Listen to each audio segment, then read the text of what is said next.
Hello students, तो देखो last class से हम लोगों ने अपना सॉलिड स्टेट चैप्टर पूरा खत्म कर लिया था। मैंने आपसे कहा था कि मेरे को आपको एक छोटा सा टॉपिक करवाना है, that is called Bragg's equation. वो वैसे जेई के सिलेबस में नहीं है, बट एप्लीकेशन पार्ट में आपसे पूछ ले क्योंकि उसके अंदर ना प्रॉपर फिजिक्स यूज होती है।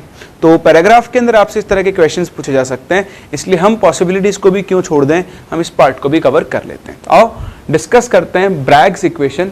देखो जैसे आपके सामने लिखा हुआ है, ब्रैग्स इक्वेशन इंटरप्लेनर या फिर इंटरलेयर डिस्टेंसेस इन सॉलिड्स को मेजर करने के काम में आता है।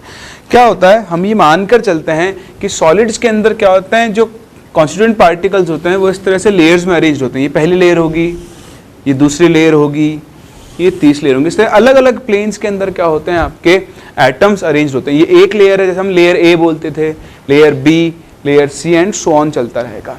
तो इन लेयर्स के बीच की डिस्टेंस निकालने के लिए ये वाली जो डिस्टेंस होती है d, जिसको हम बोलते हैं इंटर लेयर डिस्टेंस, तो इस डिस्टेंस को कैलकुलेट करने के लिए हम लोग यहाँ पर क्या करते हैं, ब्रैग्स इक्वेशन यूज करते हैं। क्या यूज करते हैं, ब्रैग्स इक्वेशन यूज करते हैं।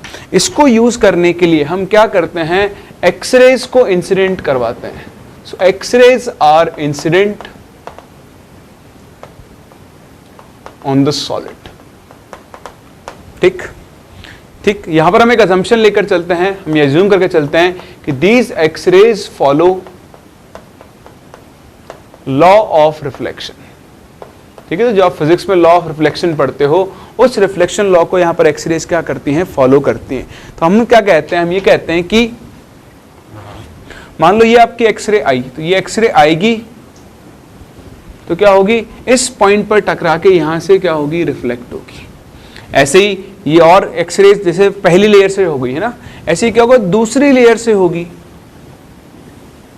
ऐसे ही तीसरी लेयर से भी होगी, और इस तरह से क्या होगा, अलग अलग लेयर से क्या होती हैं, आपकी जो एक्सरेज होती हैं वो रिफ्लेक्ट होती हैं। इसको हम बोलते हैं फर्स्ट ऑर्डर। ये है ना, ये फर्स्ट लेयर मान लेते हैं इसको, अगर हम सबसे ऊपर वाली लेयर, तो अगर ये फर्स्ट लेयर है तो यहां से जो रिफ्लेक्शन होगा, ये रिफ्लेक्शन, इसको हम लोग बोलेंगे फर्स्ट ऑर्डर रिफ्लेक्शन। क्या बोलेंगे, फर्स्ट ऑर्डर रिफ्लेक्शन। सेम ऐसे ही जब सेकंड वाली लेयर से रिफ्लेक्शन होगा तो इसे हम लोग कौन सा रिफ्लेक्शन बोल देंगे, second order, third order, fourth order and so on चलता रहेगा। तो ऑर्डर ऑफ रिफ्लेक्शन का मतलब क्या है कि कौन सी लेयर से आपका रिफ्लेक्शन हो रहा है।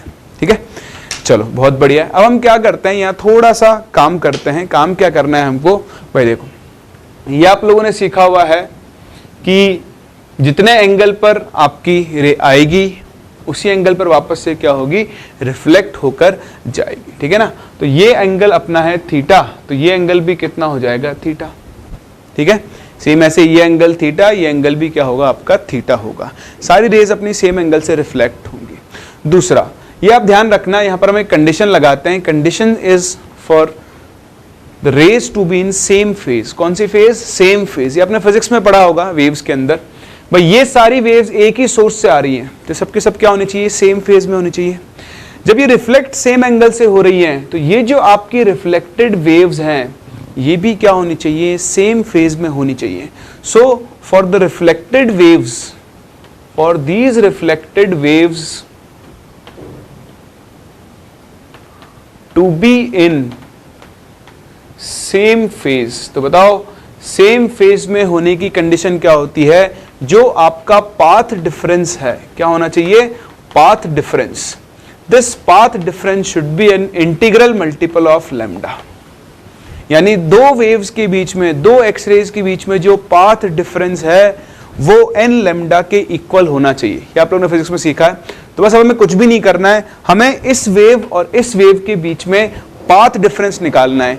कितनी एक्स्ट्रा डिस्टेंस ये सेकंड वेव क्या कर रही होगी, ट्रैवल कर रही होगी। तो उसके लिए हम क्या करेंगे, यहां से आप दो परपेंडिकुलर्स ड्रॉप करो ऐसे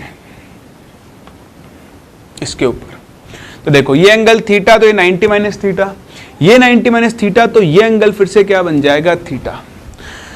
तो देखो ये वेव यहां तक तो सेम डिस्टेंस ट्रैवल कर रही है, लेकिन ये डिस्टेंस एक्स्ट्रा हो रही है, तो इसको हम बोलते हैं पाथ डिफरेंस, है ना। देखो यहां तक तो दोनों पैरेलल है, जितना ये चली उतना ही ये चली है, लेकिन ये वाली वेव इससे इतना ज्यादा और चली यहां पर, और फिर यहां पर इतना ज्यादा और चली।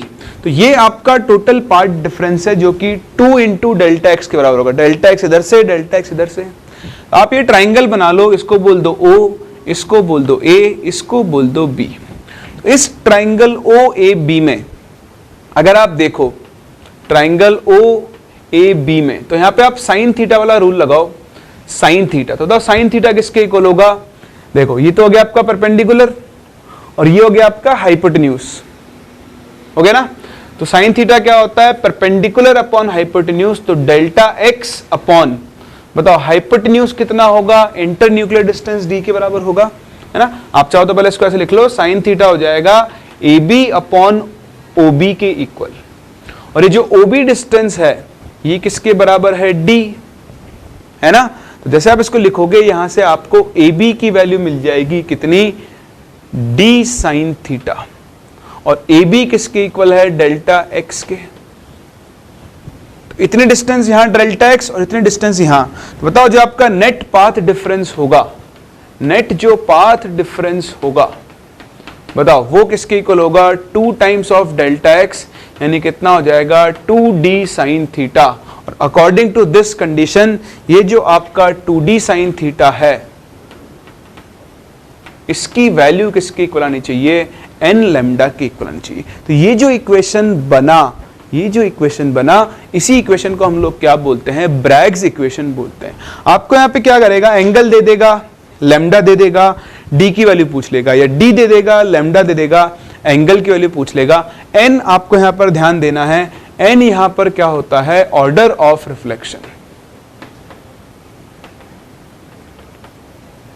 ठीक। कई बार आपको ऑर्डर ऑफ डिफ्रैक्शन भी लिखा हुआ मिल सकता है। तो ये ऑर्डर ऑफ रिफ्लेक्शन है। अगर n की वैल्यू 1 हो गई तो बताओ कौन सा रिफ्लेक्शन होगा? This would be first order reflection. अगर n की वैल्यू 2 हो गई तो उसे हम क्या बोलेंगे? सेकंड ऑर्डर डिफ्लेक्शन या रिफ्लेक्शन। n की वैल्यू 3 हो गई तो क्या बोलेंगे? Third order reflection, and so on. ये इसी तरह से चलता रहेगा। समझ में आ रही बात? तो बस सिंपल सा होता है ब्रैग्स इक्वेशन। इस इक्वेशन को आप एज इट इज याद रखें और आप इसके ऊपर बेस्ड क्वेश्चंस को आसानी से सॉल्व कर सकते हैं। तो आप कॉपी करो, मैं आपको इसके ऊपर एक क्वेश्चन करवाता हूं कि कैसे हम ब्रैग्स इक्वेशन को यूज करते हैं और फिर अपने चैप्टर सॉलिड स्टेट को खत्म भी करते हैं।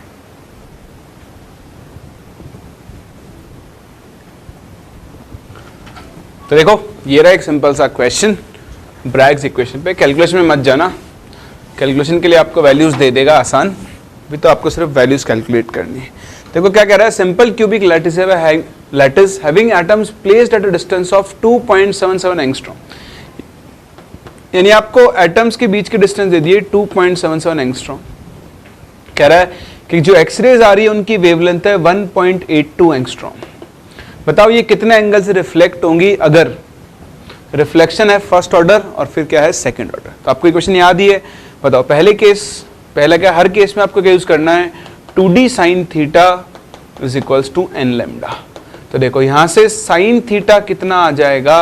वो आ जाएगा n लैम्डा अपॉन 2D होगा। अब पहला केस क्या है? फर्स्ट ऑर्डर रिफ्लेक्शन है। तो फर्स्ट ऑर्डर रिफ्लेक्शन है, बताओ n की वैल्यू कितनी हो जाएगी? 1। जैसे n की वैल्यू 1 होगी, बताओ साइन थीटा किसके इक्वल आ जाएगा? 1 इंटू लैम्डा। लैम्डा की वैल्यू कितनी हो गई? 1.82 एंगस्ट्रॉम होगा, डिवाइडेड बाय 2 इंटू डी। बताओ डिस्टेंस कितनी है? 2.77 एंगस्ट्रॉम, है ना। कुछ मिस्टेक क्यों ना? सही, बिल्कुल। यहां से आप सॉल्व कर लो, यहां से आप कैलकुलेट करोगे, थीटा की वैल्यू आ जाएगी 19.2 डिग्री। वो आप कैलकुलेट कर लेना कैलकुलेटर से। अभी तो ऐसे ही सेकंड केस में आपको n की वैल्यू कितनी पुट करनी पड़ेगी? 2। तो बताओ sine theta is equal to कितना हो जाएगा? 2 लैम्डा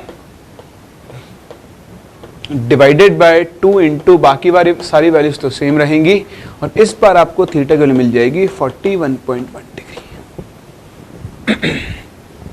बस, तो ये होता है आपका ब्रैग्स इक्वेशन, और यहीं पे हम खत्म कर सकते हैं अपने चैप्टर सॉलिड स्टेट को। तो सारी पॉसिबल चीजें मैंने आपके इस चैप्टर में कवर की। इंपॉर्टेंट चीजें मैंने आपको पहले ही बता चुका हूं।